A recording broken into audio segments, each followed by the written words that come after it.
Transforming care through genomic medicine, personalized therapeutics, health services and outcomes research, and innovations in healthcare delivery. We're Children's Mercy Kansas City, presenting our audio interview series, Transformational Pediatrics, with host Dr. Michael Smith. So our topic today is evaluation of pediatric syncope for the primary care practitioner. My guest is Dr. Brian Birnbaum. He is a pediatric cardiologist at Children's Mercy Kansas City and a clinical assistant professor of pediatrics at the University of Missouri Kansas City. Dr. Birnbaum, welcome to the show. Thank you for having me. Oh, thanks for coming on. Let's go ahead, Dr. Birnbaum, and start with just a nice review of the different types of syncope and how common is it? So syncope is something that's very common. Probably 10 to 20% of kids at some point will have a syncopal episode, and there's many, many more who will have what we call pre-syncope, or sort of the feeling of lightheadedness or dizziness, but without actually losing consciousness. So it's very, very common.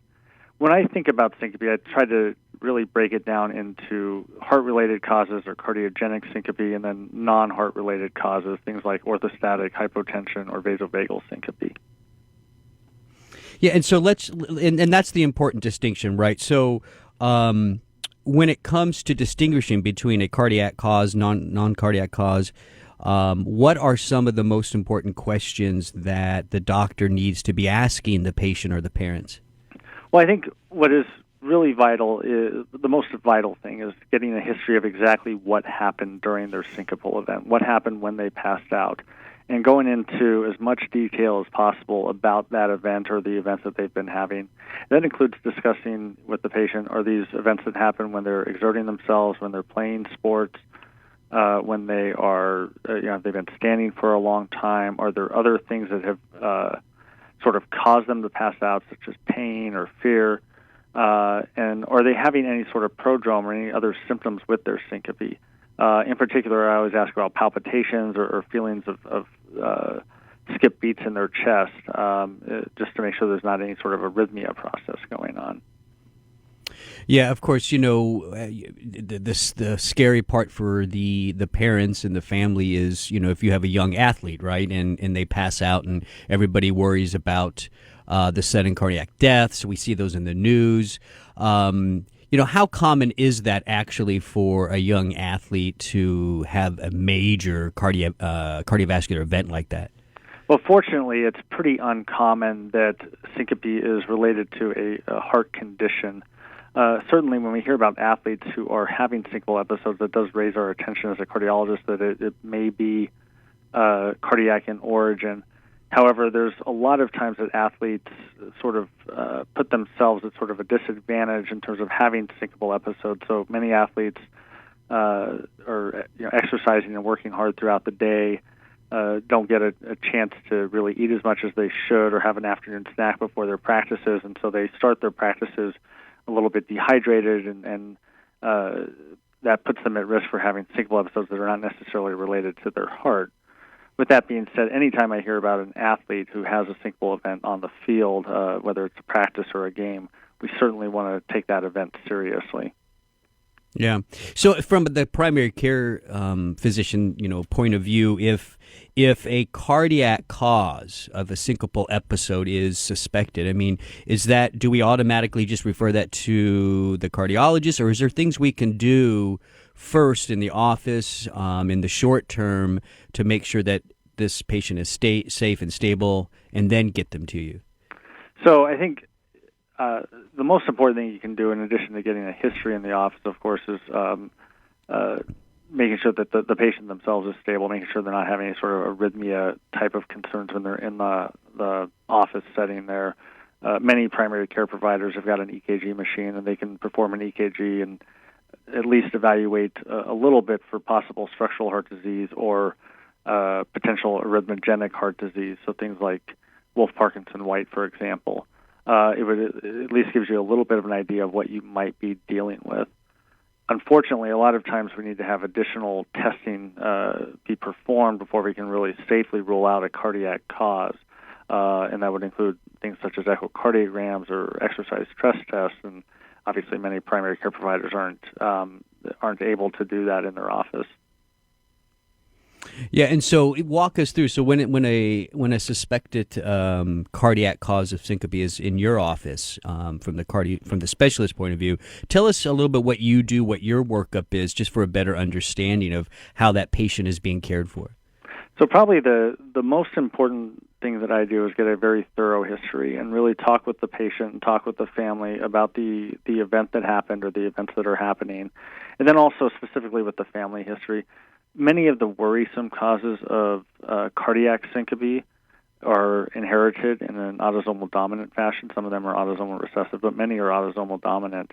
And so it's not uncommon that we will get a history of many family members having pacemakers placed, defibrillators placed, or having sudden death that maybe wasn't exactly known why they had died. And so going through that very thorough history is probably the most important thing I do with the family and with the patient. After that, obviously, I get an EKG being a cardiologist, and usually if there is enough of a clinical concern after talking to the family with the history of the event, I'll perform an echocardiogram as well. The EKG and the echocardiogram are useful for really screening for the three most common causes of cardiogenic syncope that can be life-threatening in athletes, and that would be arrhythmia syndromes, as well as hypertrophic cardiomyopathy, and then coronary abnormalities. And especially with the family history and the patient history, along with the EKG and the echocardiogram, usually we're able to get a pretty good idea of how at risk an athlete would be. So again, focusing on the young athlete, when you're doing your workup, especially if you're suspecting some of the more lethal causes of a cardiogenic syncope, what about physical and restrictive activity? Like, how do you deal with that? Does a young athlete absolutely have to stop?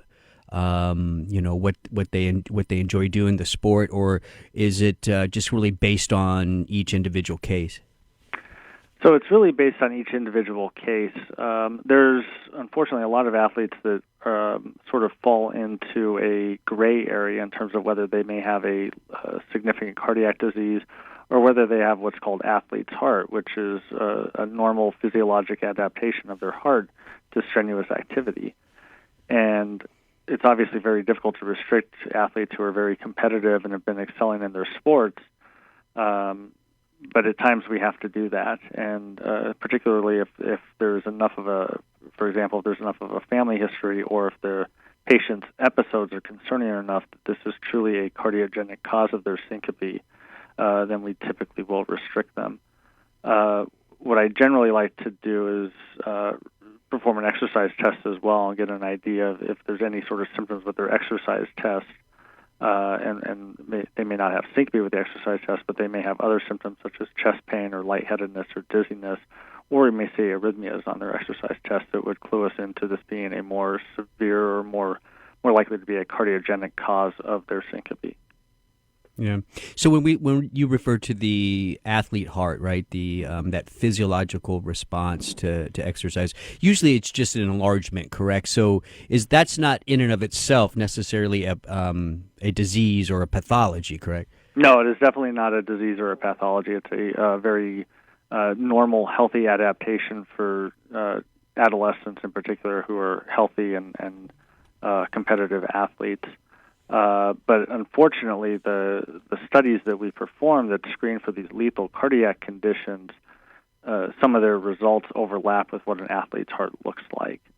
So an athlete's heart will typically have there's some enlargement of the heart, but there's some thickening of the heart muscle as well, just because the heart's is being asked to work more in the competitive athlete than in somebody that's sedentary.